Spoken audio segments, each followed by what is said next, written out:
What is the most beautiful chord that you know? The most I can tell you beautiful. mine. Let me give you. Okay. Let me give you mine. I've already played it once, I think, today. Oh yeah. Yeah. Yeah. The minor 7 sharp 5. See, now I don't. It is. So that'd be like C minor 7 sharp 5. But the way I hear that, to me, I hear that as an A flat chord. Ooh. It's an A flat major. Like this is what I'm hearing is the root. Like in my mind. Huh. It is like a kind of a suspended sound almost. Yeah, yeah. I mean, when you get into those dense voicings, there's so many ways you could look at it from different vantage points of being your root note. You can even play a chord, like playing this ninth chord, I'm not even playing a root note in it. Right. You know, it's like, but I'm hearing, it's also a half diminished minor 7 flat 5 thing, but Yeah. I'm still hearing it relative to that. Right. To me, like that, it's got that like it's just got that third on the bass kind of vibe. But I love those extended voicings where you have, I love 6s, I love 2s. I like taking a third out. Like, you know, Eric Johnson Oh, he's the master. is the master of that. Yeah. Those kind of voicings that are, well, even the, Yeah. you know, it's got where you've got just stacked fifths. You've got a root fifth and a 2. That actual song, I think, is when I first learned this kind of voicing. Yeah. Like that, An ad, that or that's, ad 9. yeah. That's what you would call it. And the minor version, that's always fun to throw in. I feel like that one's also more effective if you're trying to substitute, you know, for, you know, instead of just this B minor chord, you can have this in this half step. I love half step tension. So like Yeah. this, you know, that kind of tension when you hear it by itself doesn't really sound that usable, you know, for other than a quick passing note. Yes, Right? yes. But within, you put It's the other- interval you that know, shouldn't work, but it does. Yeah, you put it like within or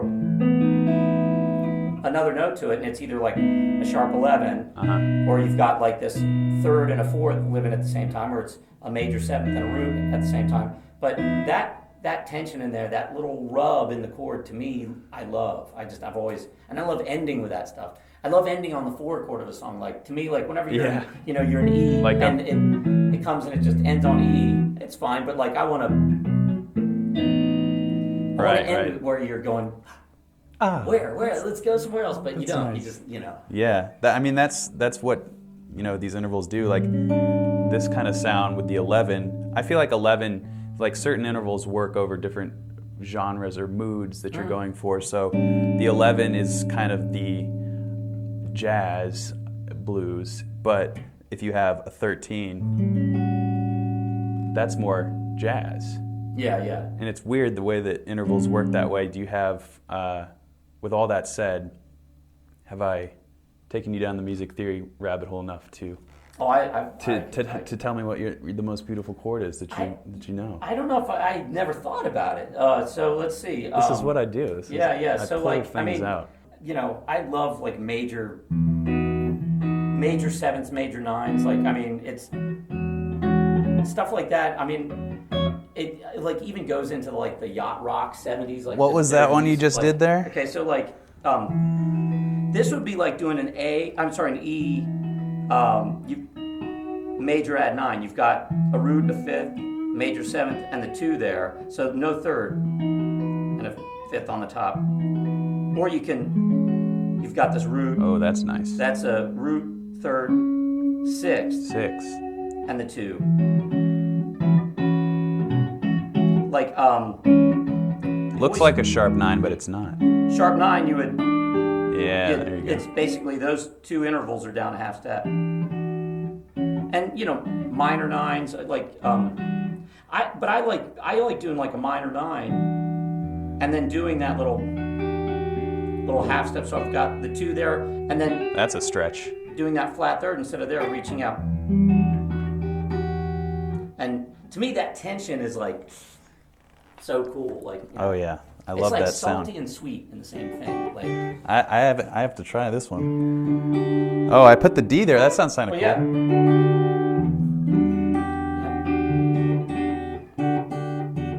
You mentioned your love of open strings. Yeah. That's one way. Experimenting with this, and this is how I teach people to learn scales: is don't just memorize stuff like that. Go like this and figure out. So like E Lydian, like Thinking figuring out, linearly on one yeah, string, just yeah. to get the sound Yeah. in your ear. So that way, when you do go to run the scale, your fingers are almost. It's an ear training workout where. Where's the next one? And having this, hearing the whole steps and half steps. having this kind of training makes the process of learning more musical, which I think is important. And you're kind of demonstrating that, like, I don't know what my favorite chord is, what sounds really cool, like what am I going to do with this open string? It's like a subliminal thing that I noticed about when you're experimenting that way is like, I got to have some music happening right here. I'm not just going to be like, you know. I think theoretically half the time, and half the time I'm just trying things. And what I do, I think a lot generically in terms of if let's say I'm staying, let's not talk about going outside right now, but let's say if you're staying within a diatonic key, like within the notes of a given key, and I'm in the key of G, let's say, and I'm playing up in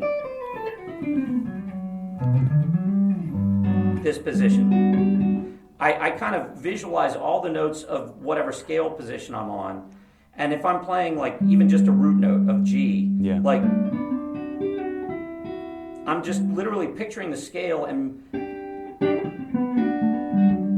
like kind of moving around, grabbing notes. And if it's something that doesn't exactly work at the moment, it just sounds like a little bit of tension, and then you move to the next scale tone up and the next scale tone back. If anything causes tension, the way a scale works, like you look at it, the 7 notes of a scale, every other note is a chord tone, no matter what chord you're on. So like whatever you play, if it's not a tension note, the next note is a resolution note on either way. So you can just grab something, not even thinking about what it is, and then resolve it if you want to, or leave it. And then when I find something I really like, I sit down and go, okay, what was that? Right. And you understand how to control it and dial it in. Yeah, and I don't think about like, oh, I'm going to put an F sharp here. Not that that's not helpful, but because of guitar, the shapes land the same. I think purely in intervals, and that way it doesn't matter what key I'm in. And then it's very important for me to know what chord within the key I'm on, even if it's changing keys. Like what you can do to a 2 chord is different than what the 2 and a 6 and a 3 are all minor. Yeah, but its function is... But what works with one and another might be different. With like a 2 chord, you can put a natural 6th if you're trying to stay in key. And so knowing that you can grab that 6th or the Santana note, whatever you want to call it. But it really only works properly if you're staying diatonic on the 2 chord. Yep. So you can't just go, oh, it's a minor chord and I have all these weird things I do.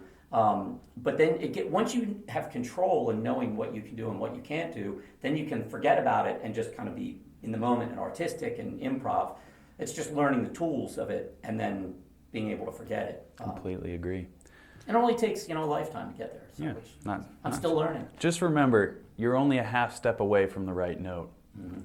Yeah. Always. Thanks, Brian. You're also a half step away from another bad note sometimes, which is good too. But sometimes bad is good, right? It's relative. Yeah. Bad. One person's bad is another person's good. My trash is usually still trash, but sometimes it's wrong to be right. What's your least favorite chord? Ooh. My least favorite chord is the one that I can't play. So I don't know what it is. Hold on. My least favorite chord. I wasn't expecting this. You know what my least favorite chord is? C major 7. You know why? Because when I was learning music theory, this was home forever. So I associate everything like... I associate this with not knowing anything and thinking I know a lot. Yeah. Because when I learned this chord, I was like, I got everything now. Did you hear that? Because as an untrained musician, power chords were the truth. And then, sometimes I would have bar chords. But then when I started learning jazz, this was like, I'm now a very versatile guitar player who knows all the jazz. I used to play with a guy who had no idea what chord names were. Yeah. He knew basic, that's C chord, G chord, he knows. So this was C. and this was C pretty. That's awesome. And it's like he had like a name for everything. C It was pretty. just his own arbitrary. Like he was like, play C. No, actually, play C pretty there. I was like, Yeah, what? the C pretty note. Yeah. This represents ignorance for me. Yeah. But it's a great chord. I still use it. Do you have any chord shapes that like when you? I'm taking over the interview here. Okay, So that's cool. go for it. Do you have any chord shapes that you learned in the beginning that were like everybody learns that you just never use anymore? I do. I have two. I Shapes can that think. that are like standard beginning that I never play in the traditional way. I would say, I don't think I ever play C. I think I always play this version of C. Yeah. I use this. I do this. I still do this depending on the application. I never play this. Oh, I love this chord. Well, I either play it like this. But I don't play it in that shape. I always play it like. So either, can you show me which version of G you don't play? I just don't play the traditional first Okay. position. I play it like if I'm playing something of G chord, I'm either playing it like this, Oh, okay. right? So you omit the third. It just enables me to move around. Yeah. Which here, your pinky is up here with nothing to do. I Or I play with my thumb.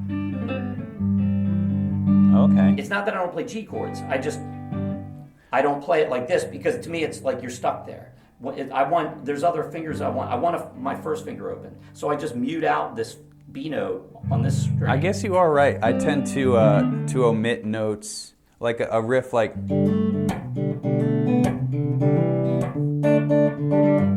This is all chords. Like here's a G. C without this C right here, and then a D with this open E. So it's like. It seemed like we both were doing the same thing where you're just omitting one of those notes. Even playing that C add 9 like this, it still right. enables you to move. And the same thing, I never play this.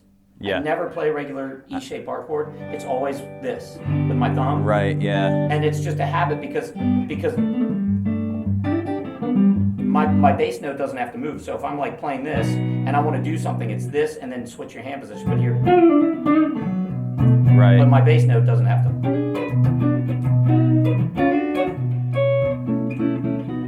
So which you just can't do there. It's all you have is your pinky to come off. Right. And that's only if you want that little dominant seventh in there. If you don't want that, you can't move it. The most important thing about music theory is understanding that there are rules, and those rules are easier to break effectively after you know them. Yeah. Because you should never stay within the rules of music because there technically aren't any, or there technically are that are taught, but there really aren't.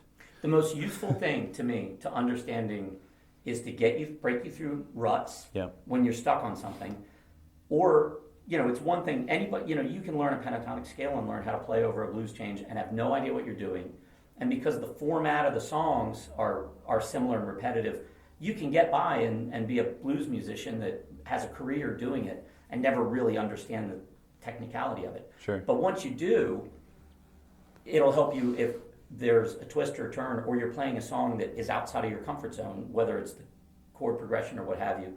But the main thing to me is that I like to, when I hear something that I like, I want to know what I like about it. I want to understand if it's a sound, if it's I love the sound of this interval over this chord, like when I'm playing a 4 chord, playing this interval over it. And I do that by analyzing any riff I like, whether it's a vocal melody, whether it's a bass riff, and then you start seeing patterns of like, here are the things that keep repeating in all the songs like, whether it's the chord placement within the key, whether it's a note placement, and then you start realizing like, oh, if I'm going to write a song in a major key, I like to write from the perspective of the 4 chord because that just is a sound that I like. Or it's so cool when the chorus starts on the 4 chord. Sure. And it just, it's empowering because you know...